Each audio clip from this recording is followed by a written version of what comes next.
Boa tarde, sejam bem-vindos ao segundo debate virtual do Educar na Cidade, né? O tema deste debate é Educação, Ciências e Novas Tecnologias para a Sustentabilidade. Eu sou José Alves, eu faço parte do Núcleo de Tecnologia e Educação do SEMPEC e vou fazer o papel de mediador, desse debate que conta com convidados, né? Entre eles o professor Gilson Schwartz, da Cidade do Conhecimento da USP, a professora Raquel Biderman, da Fundação Getúlio Vargas, a professora Vera Solferini, da Unicamp, e futuramente pode ser que tenhamos aqui a presença também de Felipe Altenfelder. Ele está para chegar aqui no nosso debate também. Lembrando sempre que quem quiser, esse debate está sendo transmitido ao vivo, online, e quem quiser participar com perguntas, com sugestões, com considerações, nós temos aqui duas vias, dois canais. Um dele é o Facebook, né? Vocês podem enviar as suas questões pelo Facebook, a URL é o facebook.com/educarnacidade, ou então via Twitter, pela hashtag Jogo da Velha Educar na Cidade. Lembrando também que a gravação do debate ela será disponibilizada na íntegra por meio do site do SEMPEC, o www.sempec.org.br, e também no site Educar na Cidade, o www.educarnacidade.org.br. Também teremos o link, né, para essa transmissão e para a gravação futura nos perfis do Educar, tanto no Twitter quanto no Facebook. Para a gente iniciar a conversa, eu peço a gentileza que os convidados eles façam uma apresentação e falem um pouquinho também sobre o trabalho que cada um desenvolve. Eu gostaria, por gentileza, de começar com o Gilson. Boa tarde, Gilson.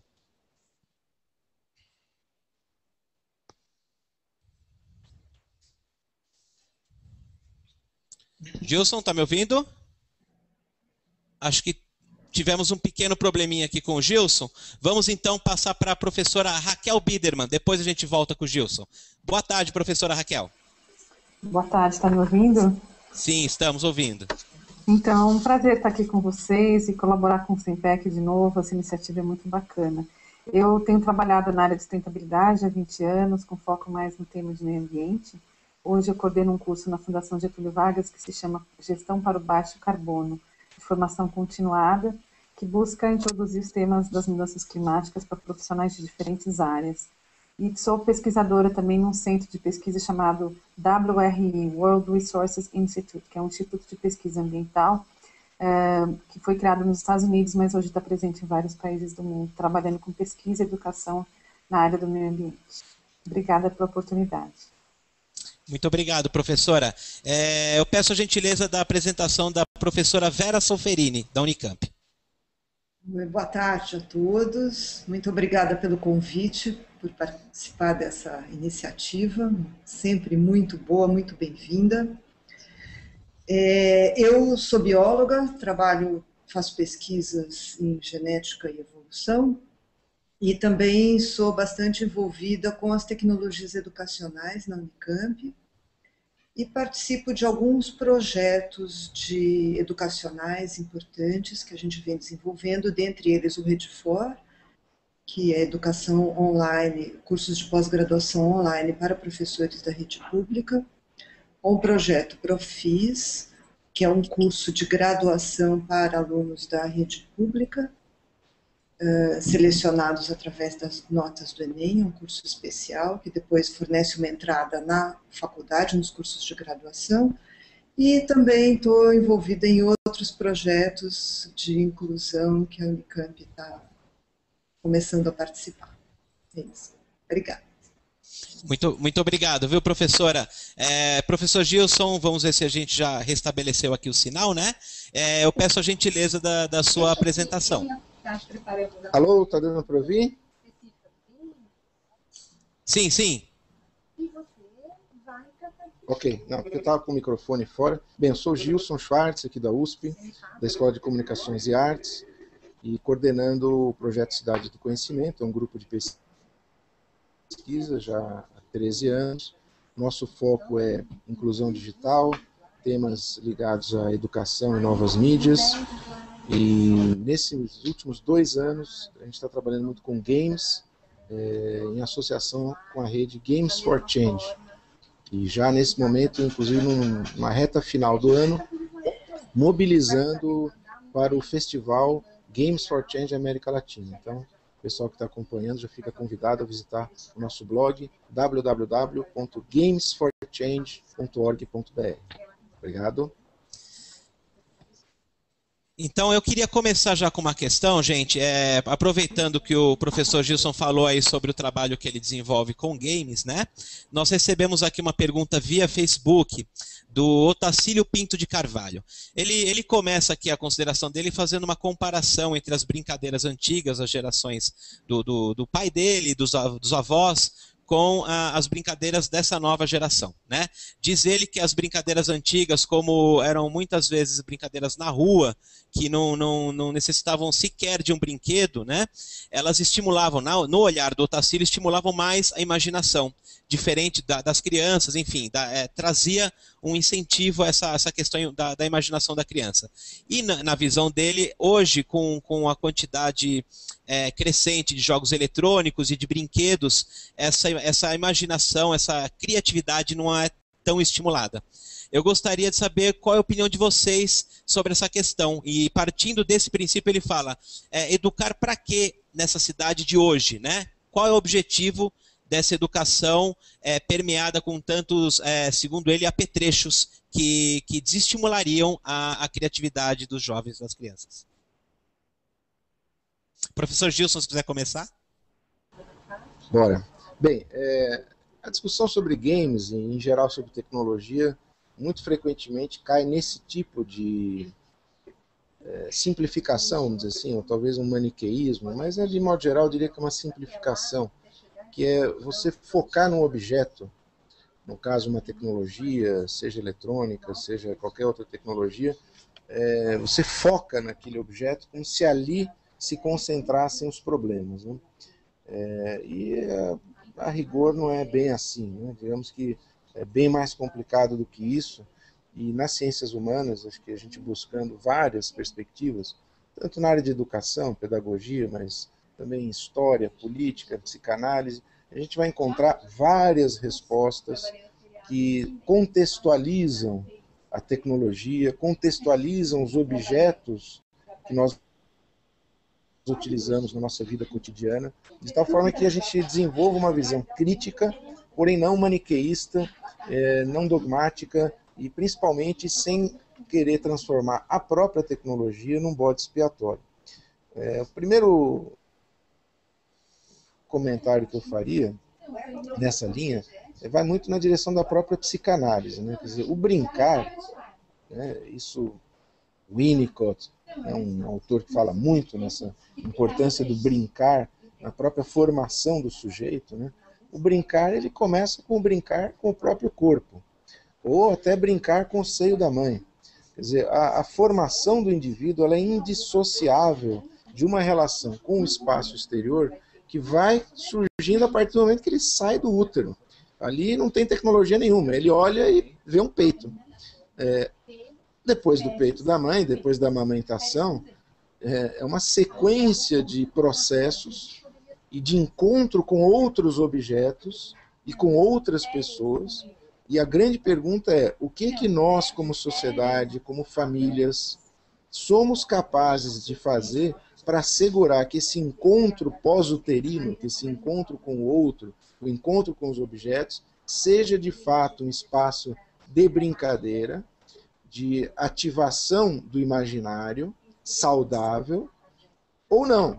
Ou a gente está construindo objetos que servem não para enriquecer a experiência do contato com o outro, e mais para resolver problemas como, por exemplo, a mamãe precisa trabalhar, o papai precisa trabalhar, então tem que deixar alguma coisa, algum objeto, que em vez de estimular esse desenvolvimento criativo, na verdade substitui a criatividade por robôs que servem como a partir do próprio, daquele radinho, né, que fica do lado das crianças, no berço, né, são objetos muito mais de controle, de disciplina, né, de repressão, de organização do tempo, porque o papai chegou cansado, a mamãe chegou cansada, Isso quando existe papai e mamãe. Quer dizer, então acho que eu daria uma primeira resposta a essa questão, dizendo, o problema não é o jogo antigo ou novo, se é digital ou não é, se é brincar na rua ou brincar no computador.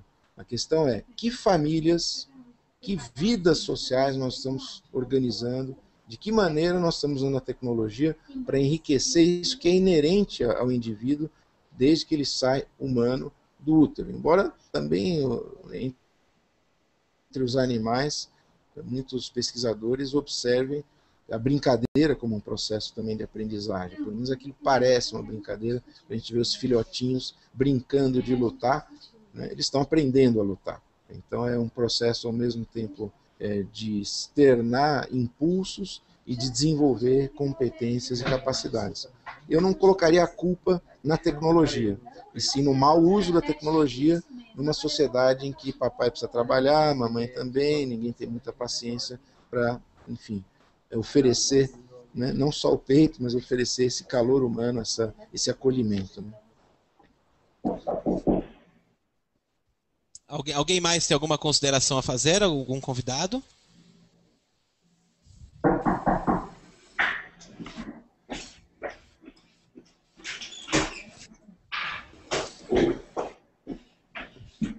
Não? Bom, então vamos partindo do princípio lá do que o professor Gilson acabou de dizer, né? Que a questão ela não está no uso necessariamente do equipamento, né? A tecnologia ela é o meio, ela não é o fim, né? E eu queria saber, com essa crescente utilização de aparatos tecnológicos nas escolas, como deve ser o papel do professor. Qual é o papel do professor nas escolas para lidar justamente com a tecnologia, não como o fim, mas como o meio e de uma certa forma, envolver os estudantes com o currículo tradicional, utilizando a tecnologia como aparato, né? Quem gostaria de falar? Posso falar um pouco. Por gentileza. A gente tem hoje, e ainda pegando um pouquinho o gancho da pergunta anterior, a gente tem hoje uma avalanche de tecnologias. As nossas crianças, os nossos adolescentes, eles são conectados. E se eles são conectados e estão mais atraídos por tecnologia, é porque ela, de alguma forma, está sendo mais eficiente em atrair a atenção, em despertar esses alunos, ou esses adolescentes, esses jovens, que outras formas, outras mídias não estão conseguindo. Então, eu acho que a gente sempre tem uma tendência a ser nostálgico e achar que no nosso tempo a coisa era melhor, e não é. Não é, a coisa é diferente. A gente não tem que mais discutir vamos ou não colocar a tecnologia dentro da escola, porque ela já está. Quer o professor traga essa tecnologia, quer ele não traga, a tecnologia já está. Os alunos já estão conectados de diversas maneiras. O grande desafio é aprendermos a usar isso. Mas o grande desafio talvez seja aprendermos a dar aulas, a ensinar, a educar crianças, jovens que têm uma postura muito mais crítica, muito mais exigente. E nós não podemos criticar isso, a gente tem que acolher isso de alguma maneira e a gente precisa aprender a usar isso urgentemente, porque eles já usam. A escola precisa se apoderar dessa tecnologia. Não tem outra saída. Agora, como? O professor precisa deixar de ser saudosista, o professor precisa sair da sua zona de conforto, a escola precisa repensar seus espaços. Então, enfim, não é uma coisa simples, não é uma ação pontual. Se eu puder complementar também... Por gentileza. Eu creio que eu estou na linha da Vera também e do Gilson. Eu acho que a realidade está posta e lutar contra ela não é produtivo. A gente vê dentro de casa nossos filhos e sobrinhos, enfim, absolutamente conectados e começando muito cedo essa conexão. Eu acho que como pais ou orientadores ou educadores, a nossa função é observar esse processo e garantir que os conteúdos a que eles vão ter acesso sejam os melhores possíveis, ou seja, participar desse processo de conexão deles, como colegas, amigos, não como censores, né?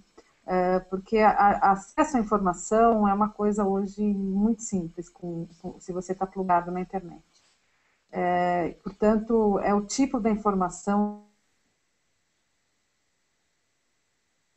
que eu acho que é o controle de horário. Eu acho que uma coisa fundamental, eu concordo com o depoimento inicial de que a criança precisa brincar para estimular a criatividade, mas não só para estimular a criatividade, mas porque é saudável, porque é coisa de criança. E brincar não precisa ser necessariamente, exclusivamente através da internet. E, portanto, olhar para a programação do dia da criança e conseguir fazer com que ela esteja, que ela dedique parte do seu tempo a atividades com contato humano, é uma função do professor, é uma função do pai e da mãe dentro de casa. Então, eu acho que essa orientação cabe aos adultos, e quanto mais a gente ficar atento a isso, melhor. Mas as crianças também, o ser humano não é bobo, não é burro, é absolutamente, enfim, curioso e inteligente, e é fundamental a gente conversar abertamente sobre tudo isso.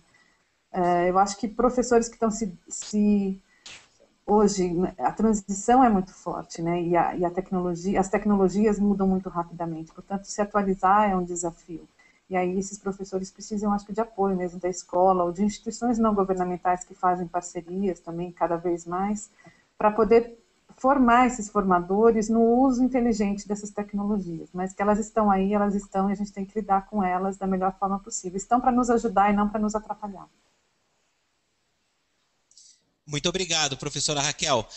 Partindo um pouco da sua fala, né, professora, há uma questão que hoje em dia o professor ele deixa de ser, né, com o advento da internet e tudo mais, ele deixa de ser o proprietário exclusivo da informação e ele passa a, entre aspas, concorrer com a pesquisa que os alunos já fazem no Google. Né?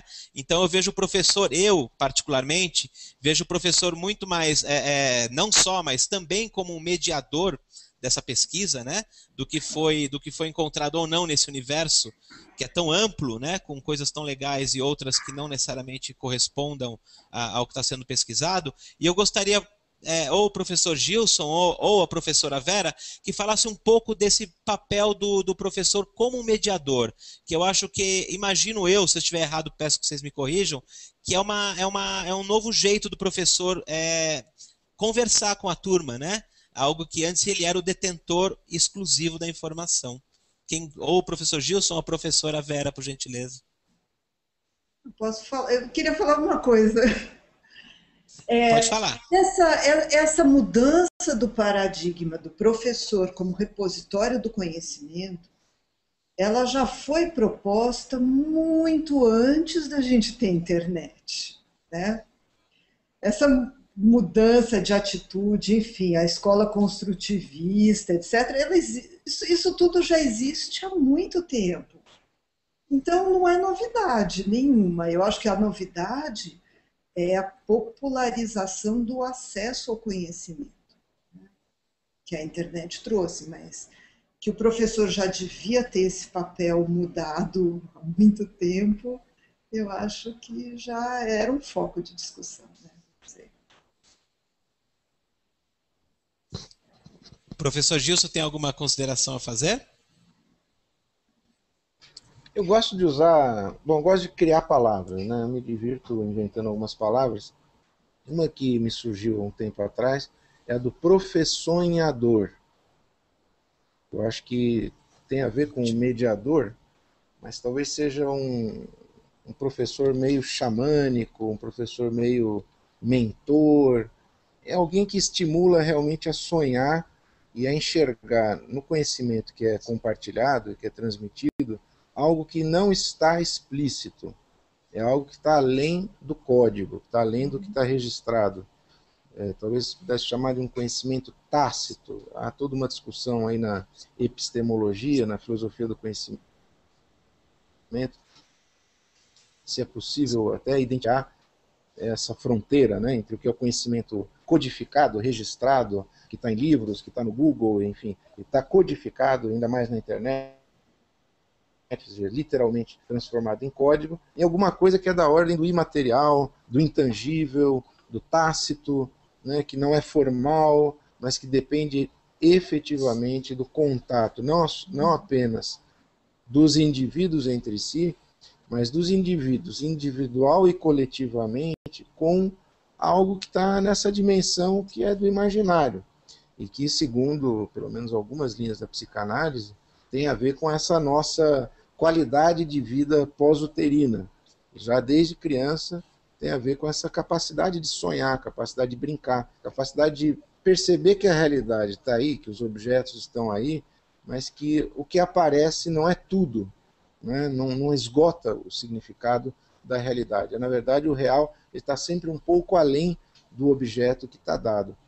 O professonhador, eu acho que ele é uma figura, talvez ainda por criar ou por formar, né? Mas ele é um professor, ele está no lugar do professor, mas ele desempenha um outro papel, que é não apenas de mediar a relação com a tecnologia, mas de mostrar que também é preciso o tempo todo buscar essa conexão com o que a gente sonha, né, com o que a gente imagina, com o que a gente tem de brincar no pensar e no fazer. Muito bom. Nós recebemos aqui, professores, uma pergunta da Lídia Freire, né? Ela é da Universidade Federal de Sergipe. Então, diz a Lídia, que é evidente que a conscientização, ela traz um pouquinho também da questão da sustentabilidade na pergunta dela e depois faz o link com essa era tecnológica, né? Diz a Lídia, que é evidente que a conscientização, fruto de uma educação bem planejada, contribui muito para um desenvolvimento sustentável nas cidades em geral. Mas como conciliar educação e sustentabilidade com a tecnologia num tempo em que as pessoas são ávidas por praticidade, comodismo e rapidez? Eu, na verdade, tenho aí duas questões. A tecnologia, né? É a tecnologia que propiciou essa avidez por praticidade, comodismo e rapidez, né? A questão está na tecnologia. E como fazer essa conciliação? Ou a professora Vera Soferini, ou a professora Raquel Biderman, ou o professor Gilson, por gentileza. Olha, eu posso começar. Eu creio que a tecnologia, eu gosto de olhar sempre a metade do copo cheio e não a metade do copo vazio. Sou uma otimista por nascimento. E eu acho que a tecnologia, o ser humano, primeiro sobre a questão da praticidade, o ser humano busca soluções práticas, é da nossa natureza. A gente vai querer fazer o caminho mais curto, eficiência, né? Eu acho que é da nossa capacidade, da nossa inteligência. A tecnologia, ela vem muito em função disso, e hoje as diversas tecnologias que estão à nossa disposição podem ser utilizadas de forma fantástica em prol dessa educação a favor de um mundo mais sustentável. E certamente, no tema da sustentabilidade, seja na educação, seja no mundo assim, da ciência, da pesquisa, seja no mundo da militância, das empresas, a tecnologia vem assessorar e apoiar uma série de iniciativas. No mínimo, hoje a gente tem acesso à informação bem de qualidade e disponível em todo o mundo, né? Para aqueles que dominam outras línguas, a gente consegue ter informação sobre vários assuntos ao toque dos dedos. Com muita rapidez, você se informa sobre o estado da arte da informação, das questões mais críticas. Eu vou dar o exemplo das mudanças climáticas, que é um dos aspectos mais críticos hoje que afeta o planeta e a humanidade. Hoje a gente pode ver uma imagem da NASA de um furacão, que foi o caso agora do Sandy nos Estados Unidos, e com o tratamento dessas imagens associado a imagens tomadas nos locais, permite as pessoas se organizarem e salva vidas. A gente mais e mais vai começar a viver eventos climáticos extremos, isso está acontecendo com uma intensidade e uma rapidez absurdas, e a tecnologia vem não só para conscientizar as pessoas, mas também para ajudar as pessoas a salvarem vidas. Então eu vejo essa disponibilidade de informação como muito positiva e as mídias, novas mídias também. Agora, é importante que as pessoas não tenham medo dessas tecnologias, enfrentem e aprendam a utilizá-las, porque isso está a favor delas, não contra elas. Alguém tem algo a acrescentar? O professor Gilson ou a professora Vera? Concordo integralmente, especialmente essa questão de superar o medo, né? E mais do que superar o medo é, inclusive, lutar para que essas tecnologias não se convertam em tecnologias do medo, né? Eu acho que isso também tem crescido muito, né? Cada vez mais toda essa tecnologia está servindo para vigilância, para invasão da privacidade, da intimidade, com o uso até incorreto mesmo da própria colaboração, do próprio compartilhamento, né? Então, acho que é importante não ter medo da tecnologia e, ao mesmo tempo, tomar cuidado para que não se transforme numa tecnologia do medo, uma tecnologia da intimidação ou até da invasão, né, da privacidade. Eu gostaria de colocar uma outra questão, por gentileza, aos professores, né? A gente sabe que assim, o Brasil ele tem questões aí com intensidade de banda, né? Muito diferente nos grandes centros e algumas cidades menores, né? Onde a internet ela ainda não funciona, ainda não funciona com a velocidade que deveria funcionar. Eu queria saber se vocês têm algo a dizer para os professores que atuam nessas regiões, com a internet que ainda tem uma infraestrutura um pouquinho mais precária, e que ainda uma boa parte deste país, né? Como é que esses professores podem lidar com essas questões? Que aí passa não só agora de como lidar com a ferramenta, mas também como lidar com uma infraestrutura que limita essa ferramenta, né? Quem quiser falar, esteja à vontade. Olha, eu acho que os professores poderiam, de certa maneira, ajudar num processo que é mais político e não educativo, mas de demandar dos fornecedores do acesso à internet o cumprimento da legislação. A gente tem aí legislação que, em tese, deveria proteger e permitir o acesso amplo à internet em todo o país com qualidade. A gente tem uma demora na instalação das infraestruturas necessárias para que esse acesso se torne mais universal e mais democrático. Eu acho que é importante trabalhar com câmaras de vereadores, com prefeitos, nessa demanda junto a Brasília. Isso acho que é uma questão política e de lobby mesmo, para garantir que essas infraestruturas cheguem em todos os cantos do país. Há programas de governo, inclusive, tentando tornar a internet mais acessível. E, enfim, essa é a sugestão que eu dou, é um engajamento político para fazer com que o acesso seja possível. Professor Gilson, tem algo a acrescentar? Ou a professora Vera? Não, eu concordo plenamente, concordo. Eu queria passar então, gente, para uma outra questão. São duas questões. Oi, desculpa, pode falar. Pode falar, professor Gilson. Só complementando, né? Realmente falta aí uma pressão mais ampla, né, da sociedade, mas eu acho que, infelizmente, e eu acompanho já pelo menos 15 anos esse debate no Brasil, infelizmente as sucessivas gestões, né, seja do PT, seja do PSDB ou de outros partidos, seja no governo federal, seja no governo estadual, estão fazendo uma gestão que eu acho que daqui a alguns anos a gente vai poder dizer com todas as letras, mas eu já vou me antecipar aqui e vou dar um adjetivo, que é uma gestão criminosa da inclusão digital. Né? Quer dizer, nunca antes na história desse país ficou tão evidente como as nossas elites políticas operam o orçamento público, operam as políticas públicas contra a educação, contra a inclusão em tecnologias de ponta. Quer dizer, é só olhar o que se fez, vamos pegar nos últimos 10 anos, nos tais programas de inclusão digital. Né? O que se jogou de dinheiro fora e o que não se prestou de contas sobre esse dinheiro. Onde foram parar os telecentros, os pontos de cultura, os infocentros, cada um inventou um nome, fez o seu carnaval demagógico e o resultado está aí.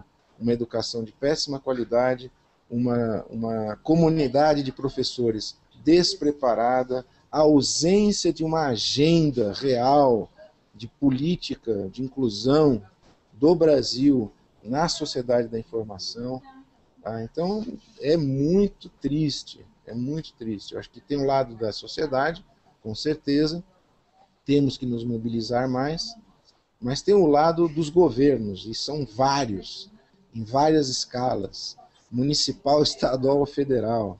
É uma vergonha, enquanto a gente observa, e período de 10 anos é longo prazo quando se fala de tecnologia, quando a gente observa o que está acontecendo em outros países da América Latina, nos países mais desenvolvidos, na Ásia, na Europa, na América do Norte.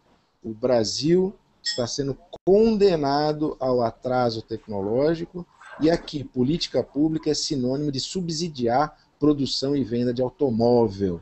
É isso que o governo sabe fazer. É investir em tecnologias que destroem ainda mais a nossa convivialidade, destroem ainda mais o meio ambiente, criam uma ilusão de consumo individualista que na prática é insustentável, que São Paulo já é insustentável. Então não tem transporte público, mas também não tem comunicação pública, não tem internet pública, não tem uma política para a sociedade do conhecimento. Nós estamos abandonados. E não é por falta de informação, e menos ainda por falta de estudos acadêmicos. É falta de vontade política. Mas será que é por acaso, quando você observa tantos governos e tantos partidos comungando na mesma falta de responsabilidade? Tem alguma coisa perversa permeando ao longo de tantos anos, pessoas tão diferentes, que obviamente antes de chegar no governo diziam que iam fazer mundos e fundos. Né? Fato. Gente, eu queria apresentar uma nova convidada que acabou de chegar. É a Carol Tecuyo. Ela é do movimento Fora do Eixo. Eu gostaria, Carol, por gentileza, que você se apresentasse para a plateia virtual que assiste esse debate ao vivo e falasse um pouquinho do seu trabalho, por favor. Bom, boa tarde a todos. Eu sou Carol Tecuyo, faço parte do Circuito Fora do Eixo, do movimento Fora do Eixo. E estou atualmente na gestão da Universidade Livre Fora do Eixo, que é uma iniciativa, é o projeto de formação da nossa rede, né? A nossa rede hoje, ela tem 200 coletivos, estão conectados em rede e trabalham com cultura, principalmente, produção cultural, mas assim, pensando cultura não só num aspecto, né, de fruição artístico, mas cultura como comportamento, cultura no sentido mais antropológico da coisa. Então, a gente tem esses 200 coletivos conectados e trabalham principalmente cultura independente. Então, e são 6 anos de rede, a partir dessa experiência de 6 anos aí, a gente veio desenvolvendo várias práticas e desenvolvendo várias soluções, né, para os desafios que a gente veio enfrentando esses últimos 6 anos de rede. E desses desafios surgiram várias tecnologias que a gente chama hoje de tecnologias sociais, e a gente passou a entender isso e sistematizar esses processos de rede, e entender que a gente estava criando um grande campo mesmo, que a própria rede era um mega ambiente cognitivo de formação muito rico. E as pessoas integrantes da rede, naquele processo de troca diário, pelas ferramentas de internet, cultura digital principalmente, ali utilizando todas as ferramentas possíveis, presencial também muito importante, mas aquele processo de troca, de compartilhamento dos saberes empíricos ali, do que está acontecendo no meu local, com o que está acontecendo no outro local, e a gente conectando o Brasil inteiro, cada um com uma experiência diferente, e falando como que está solucionando ali no local. Essa troca e a sistematização desses processos gerou diversas tecnologias. A gente está falando aí, a gente está fazendo um mapeamento de quantas tecnologias a gente desenvolveu, que a gente chama de tecnologia social, mais de 200 aí, que são soluções criativas de como viver de cultura, né? Como viver em coletivo, como viver em rede. E a gente percebeu que esse ambiente, essa sistematização dos nossos processos, ela também era um projeto de formação, e a gente foi entendendo ela como um projeto de uma grande universidade, né? De uma universidade livre, que hoje é o projeto de formação da própria rede, entendendo que os nossos próprios ambientes, nossos eventos, nossas sedes de coletivo, nossas casas, elas já são os ambientes de formação. A gente só precisava virar uma chavinha para que as pessoas mesmo que estão ali convivendo, para que os ambientes começassem a ser pensados assim. E entendendo que cada coletivo e cada evento era um campus dessa universidade. E cada pessoa que está nessa rede também é um corpo docente dessa universidade. Então, com esse entendimento, a gente começou a ter trocas e nesses 500 campi conectados de experiências e vivências, principalmente, e começamos a sistematizar isso num processo de formação e fluxo de metodologias empíricas mesmo, e formamos o projeto da universidade. Então, acho que é mais assim, entendendo o protagonismo mesmo da rede, de se entender como produtora de conhecimento, produtora de saber, dos integrantes da rede se entenderem como o próprio corpo docente dessa universidade e transformar os ambientes que estão aqui, né, que a gente convive, nossos ambientes, próprios ambientes, em ambientes de formação. Então, acho que foi essa estratégia, essa chave que a gente virou para construir nossa universidade. E a partir daí a gente foi encontrando diversas, na verdade, outras iniciativas de formação livre, e a gente foi surpreendendo o quanto que tem isso pipocado pelo Brasil e impulsionando a conexão dessas experiências diferentes também. A gente passou a entender que a conexão de diversos projetos de formação livre também poderiam formar uma universidade que é uma rede, que compõe várias universidades. A gente tem a Universidade das Culturas hoje, que conecta diversas universidades de Griot, a Universidade das Favelas, a Universidade Fora do Eixo, enfim. Acho que é um projeto interessante também de pensar essa formação em rede, né? Então, impulsionando assim, é uma rede, né, Carol? Uma rede de universidades, né, digamos assim. Sim, essa Universidade das Culturas. Foi criada uma rede. Exatamente, de universidades livres, de projetos, por que a gente não pode incentivar que cada grupo cultural, ou nem só cultural, mas que cada grupo pense em sua própria universidade, falando, qual que é a minha metodologia, vou sistematizar meus próprios processos, vou me entender como produtor de saber e vou começar a fazer troca disso, enfim, entendendo que esse é o processo de formação de cada um. E daí, a partir disso, estamos nesse projeto e tocando com ações infinitas, na verdade, que a gente entende que o processo de formação ele não tem fim, ele é um percurso, né? Que cada um vai construindo sua trajetória, construindo seu percurso para enfim, nessa universidade livre, cada um constrói seu percurso e escolhe o tipo de formação que vai ter. Assim, não tem uma grade fixa. Olha, muito obrigado, viu, Carol? Você quer falar alguma coisa, professor Gilson? Pode falar. Eu quero falar o seguinte, a Carol começou a falar de formação, universidade e tal, e isso me coloca numa situação delicada, porque eu tenho que dar uma aula agora às 15 horas.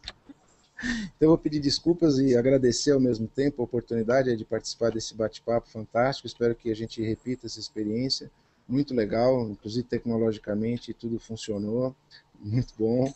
E agradecer aí a todos, né, especialmente a organização, e ficar à disposição para dar continuidade. Agora tem que correr que o pessoal está me esperando lá na sala de aula, aquela antiga, né? Física, carteira, lousa, até lousa ainda tem. Professor Gilson, olha, nós é que agradecemos a sua participação, foi muito bom, o senhor engrandeceu demais aqui o debate e esperamos contar com a sua presença em futuras conversas também, tá bom? Obrigado. E uma boa aula para você. Obrigado. Até já. Um abraço. Valeu. Obrigado. Gente, vamos só dar sequência aqui então à nossa conversa. Eu queria propor aqui um tema que ele chegou aqui por meio da Renata Aquino, né? Ela, partindo um pouquinho do princípio até do que a Carol falou, fazendo um link, já que estamos falando aqui de tecnologia, a Carol ela falou em algum momento sobre a questão da metodologia de cada uma dessas universidades, né?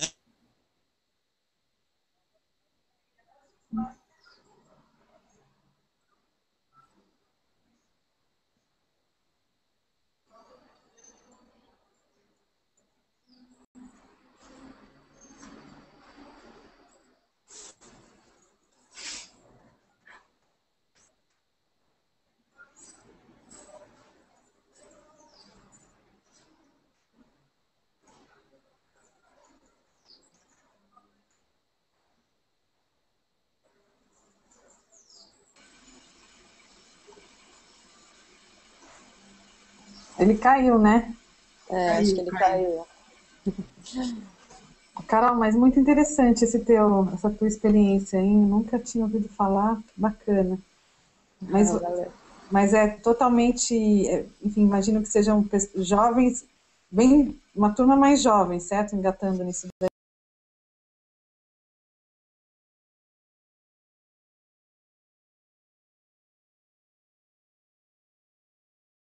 Repita. A Renata Aquino, da PUC de São Paulo, falando um pouco sobre o que a Carol estava se referindo em relação a essa rede, né? Sobre a produção de conhecimento, essa produção de metodologias. A Renata Aquino, que é da PUC, ela questiona justamente sobre essa questão da autoria, né? Essa noção da autoria na produção de conhecimento, nesse momento que nós vivemos, que é o momento do compartilhamento, né? Temos aí o projeto dos recursos educacionais abertos, que são produtos feitos colaborativamente, e eu queria que vocês falassem um pouco sobre essa questão da autoria, né, na cultura digital. Se a professora Vera Solferini ou a professora Raquel Biderman quiserem falar alguma coisa a respeito, por gentileza. Bom, a autoria, eu acho que ela é importante, que a gente mantenha a autoria. Inclusive, existem diversas licenças de materiais livres e abertos, mas que preconizam que a autoria seja mantida.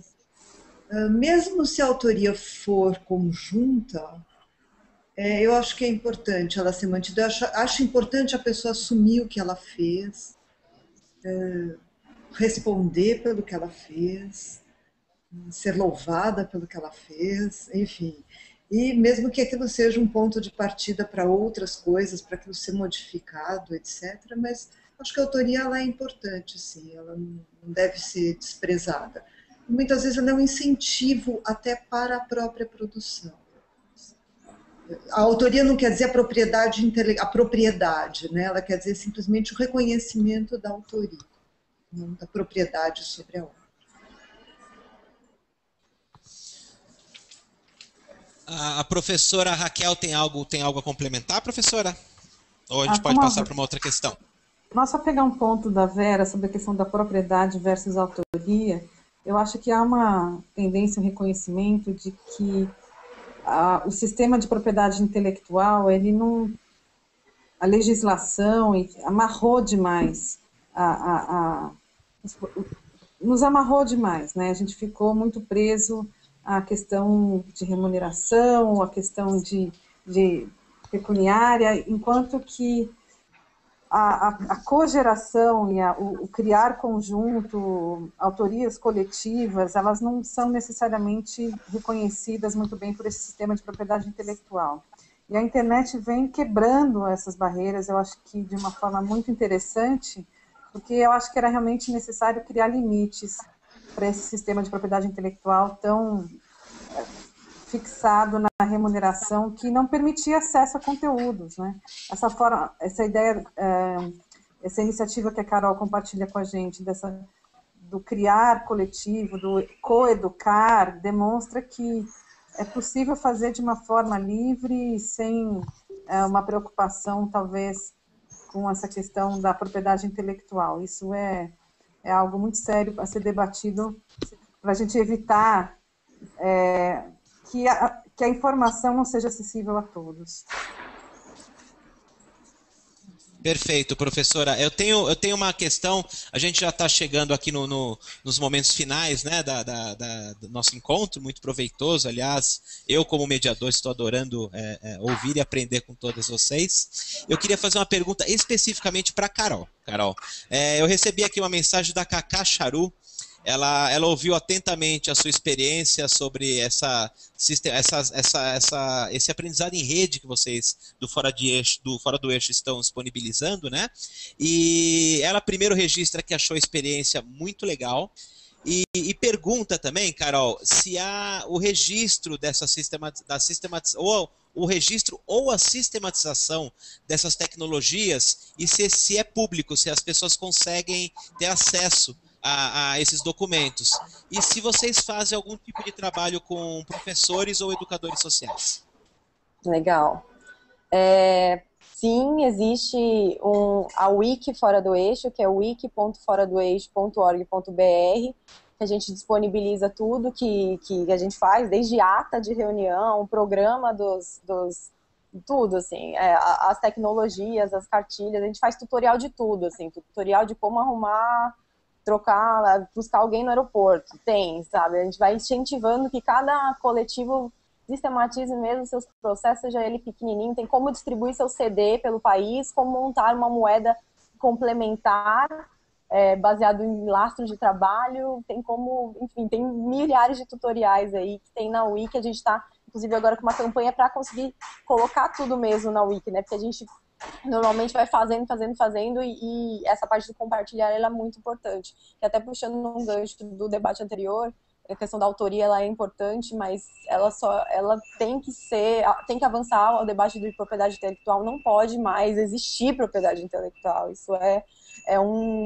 enfim, para a nossa experiência, por exemplo, ficaria inviável, né? Eu acho que quanto mais troca e quanto mais acesso ao conhecimento, mais livre está, mais democratizado está, né, as pessoas mesmo se formarem, terem acesso, enfim, serem protagonistas da sua própria formação. E daí, nesse campo, o que a gente fala bastante dentro dos processos mesmo de formação da rede é que a sistematização e o compartilhamento, ela tem que ser um fluxo constante, né? Às vezes a gente compartilha só depois de pronto, e ela tem que ser um processo colaborativo, ela tem que ser, a cultura digital, ela tem que ser na prática o tempo inteiro. E a gente acredita na transparência e no compartilhamento radical das informações, a gente compartilha tudo na internet mesmo. E a gente faz um acompanhamento dessas vivências, dessas pessoas que estão inscritas, que vão escolhendo seus caminhos. E eu acho que principalmente são processos coletivos, colaborativos, entendendo que quem está nessa universidade livre fora do eixo, por exemplo, são pessoas, são jovens, né, que até perguntaram isso, mas tem pessoas mais velhas também, que estão desestimuladas com a vida, enfim, estão buscando outras alternativas de formação, que estão desacreditadas com a metodologia da universidade, como muitos estão falando aqui, desestimulados com a metodologia da escola, não estão aprendendo, não estão conseguindo aplicar na prática isso, estão buscando outras formas de experiência. E o que a gente fala muito é que nessas experiências de rede, a gente consegue ampliar a referência de, mas o que é fazer sucesso, né? O que eu preciso para me formar? Eu preciso casar, né? Eu preciso fazer uma faculdade primeiro, daí eu arranjo um emprego, daí eu caso, tenho filho e morro. E daí qualquer coisa que saia dessa trajetória, eu sou um fracassado, enfim. Então, acho que não existe só essa trajetória, né? Cada um pode construir seu caminho. Acho que a gente vem aí mostrar e provar, porque daí as pessoas experimentam a vida coletiva, experimentam processos de produção de conhecimento autoral mesmo ali, e veem que é possível. Daí eu acho que nessa paixão pelo possível, na ampliação da referência mesmo de mundo, as pessoas passam a escolher por si próprias. Assim. Existe esse caminho de entrar na faculdade, casado, filho, morrer? Existe, ela é um de muitos. Então, eu acho que é isso que a gente está querendo, no final das contas, que essa universidade, ela não é uma universidade só da cultura, é uma universidade da vida mesmo, para as pessoas realmente experimentarem outras formas de trajetória e poderem escolher qual que é o rumo delas. Eu não sei se eu respondi tudo, na verdade, mas wiki.foradoeixo.org.br. Estamos com experiência de formação em escola também, temos contato com a universidade. É super importante a universidade, não descartamos a universidade, mas quando a gente se chama de universidade, a gente está falando de um simulacro que rivaliza com o modelo de universidade que está posto. A gente vem trazendo metodologias e dinâmicas muito diferentes de estabelecer regimento interno mesmo, assim, estamos falando de outras dinâmicas, então a gente vem aí para rivalizar e disputar mesmo o modelo. A gente não está falando de criar um mundo paralelo, não. A gente está querendo disputar o mundo que está aí, que está posto, e achando que existem várias possibilidades de mudança e com propostas concretas, né? Não só falando mal. Entendendo a importância das universidades, produção de conhecimento científico, isso daí é muito válido e tudo mais, mas a dinâmica estabelecida dentro das universidades impede até o acesso a essa informação, o que é muito grave, né? Então, essa questão ela não pode ser deixada de lado, a gente vem rivalizando com isso, com iniciativas como Universidades Livres, para ir dialogando com vários setores da universidade, principalmente extensão, que é o lugar mais flexível da universidade hoje, acredito. Temos dentro da iniciativa da Universidade das Culturas professores, a UFRJ muito forte, a UFBA, a UFSCar, a Federal de Goiás, ou de Santa Catarina, várias iniciativas de universidade formal mesmo que estão querendo implementar núcleos que estão pensando esse colaborativo, essa formação em rede mais livre, o fim da propriedade intelectual, processos autorais empíricos, enfim, tudo isso mesmo. Então a gente está indo pensando não só em, vamos fazer uma formação alternativa, mas não, vamos rivalizar com a formação como está hoje, vamos propor novas metodologias, e eu acho que a gente está querendo propor mesmo um novo formato assim, de educação.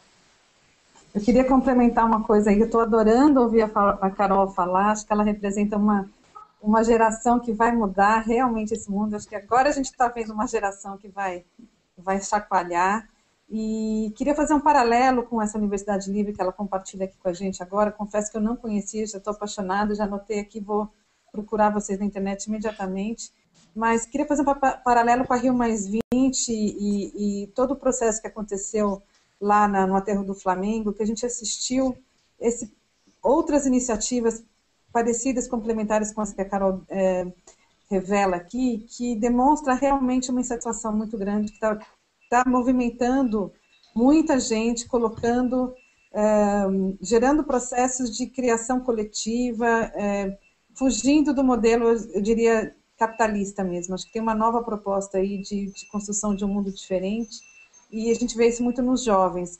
E o paralelo que eu queria fazer é com a questão dos mercados inclusivos, sociais, as iniciativas de empreendedorismo social, que, de certa maneira, acho que bebem nessa mesma fonte, dessa mesma forma de pensar, de que é possível ter um negócio social e não ficar preso a gerar renda para uns poucos, mas que qualquer tipo de comércio ou negócio venha para atender necessidades da sociedade.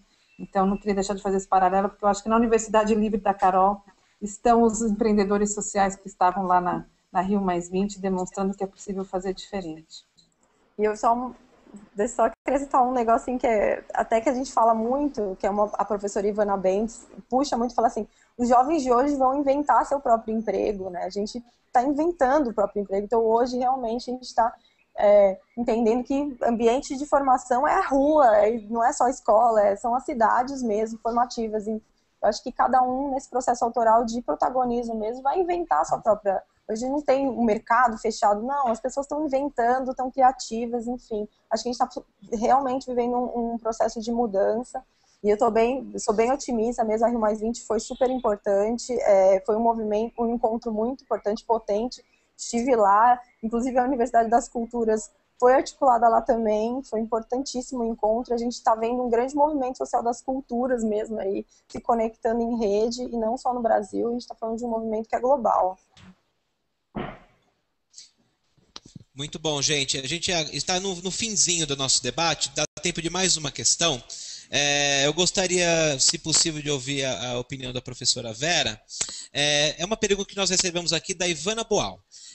Diz ela faz aqui um paralelo da escola, que ela diz que hoje, né, na opinião da Ivana, a escola não reflete a cidade que os alunos dessa escola vivem, né?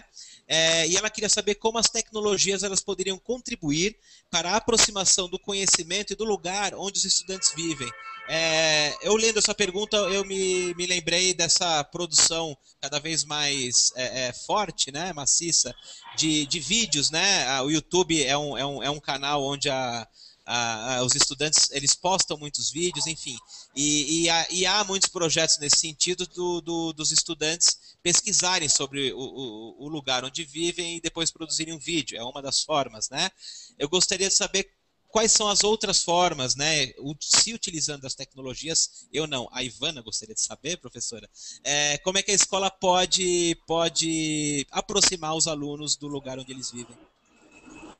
Olha, eu acho que quando a gente fala o lugar onde a gente vive, a gente está normalmente pensando numa dimensão muito menor do que a cidade. E a dimensão local, eu acho que ela é muito importante para a escola, para os alunos, enfim, a influência que uma escola tem no seu entorno é muito grande. E não só as redes sociais, eu acho que os vídeos são muito interessantes, mas eles são interessantes porque estão em redes sociais, porque estão em veículos que disponibilizam com eficiência esses materiais.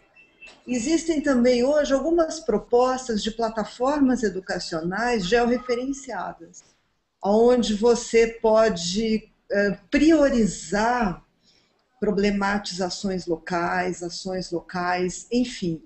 Talvez esse tipo de solução dê aos alunos, aos membros de uma comunidade escolar, uma noção de que é possível fazer alguma diferença. Porque se a gente abre a coisa para um âmbito de uma metrópole, por exemplo, qualquer ação local se perde. Todo mundo é impotente num âmbito grande, né? Mas talvez talvez não, isso se sabe, né? Que ações locais elas são muito eficientes. Então, eu acho que nesse sentido, as redes e o fato de você poder realizar conexões, né? Eu acho que pode dar uma diferença muito grande. Eu acho que vem dando diferença bastante interessante. Acho que existem diversas iniciativas exemplares nesse sentido. Não sei se a Raquel tem alguma experiência. Tem algo a considerar em cima do que a professora disse?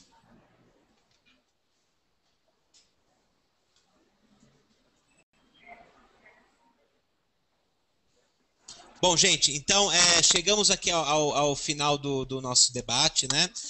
Eu gostaria de dizer, eu como mediador aqui, que foi um prazer participar, eu adorei a nossa conversa. Eu peço a gentileza que cada uma de vocês se despeçam dos nossos espectadores, né? Eu peço que comece pela Carol, depois nós teremos a despedida da professora Raquel e, por fim, da professora Vera. Carol, por gentileza, as suas últimas considerações e a sua despedida. Obrigada. Bom, obrigado o convite, foi em cima da hora aqui.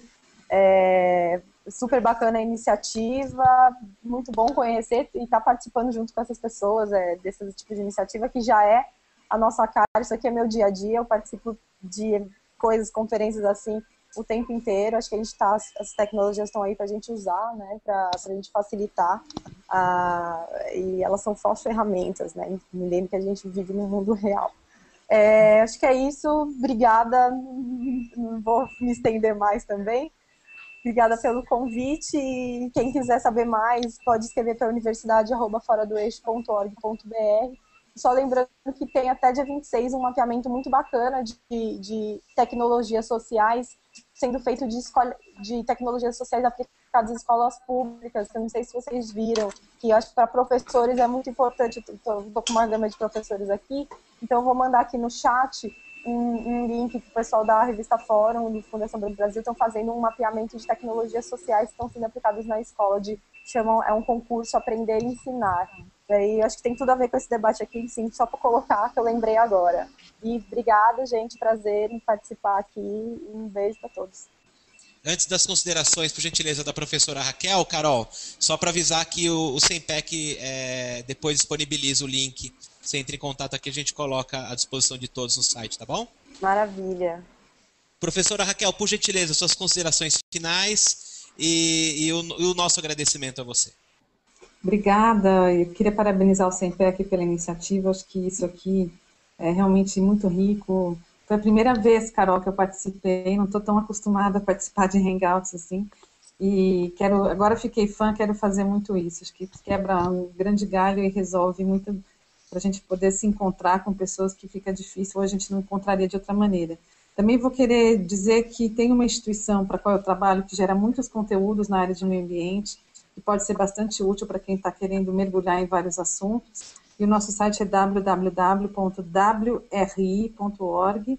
É uma organização lá dos Estados Unidos, eu estou trazendo essa organização para o Brasil, e a gente vai fazer aqui no Brasil muita pesquisa e gerar muito conteúdo sobre questões ambientais bem importantes para o país. Obrigada e até a próxima. Muito obrigado, professora Raquel. Professora Vera, por gentileza, as suas considerações finais e desde já o nosso muito obrigado. Bom, parabéns ao SEMPEC por essa iniciativa. Foi um prazer estar aqui, um prazer estar com as minhas colegas, com você e com o Gilson também, que teve que nos deixar. Enfim, e nós só estamos aqui graças à tecnologia que nos conecta. Se algumas vezes ela pode ser vista com desconfiança, ela é o nosso grande instrumento. Tchau, até a próxima. Muito obrigado, professora. Eu queria lembrar a todos, antes de encerrarmos, que a íntegra do nosso debate ela estará disponível a partir de amanhã no site do Educar na Cidade, que é o www.educarnacidade.org.br. Além da íntegra, também disponibilizaremos os links, né, que tanto a Carol quanto a professora Raquel, elas comentaram aí nas suas considerações finais, eles também estarão disponíveis no site do Educar na Cidade, tá bem? Eu agradeço demais a oportunidade de participar aqui do debate também, e peço que vocês fiquem atentos ao site do SEMPEC e do Educar na Cidade, que futuros debates acontecerão e estão todos sempre convidados. Eu agradeço demais a todos os espectadores que estiveram conosco nessa última hora. Muito obrigado a todos. Até mais.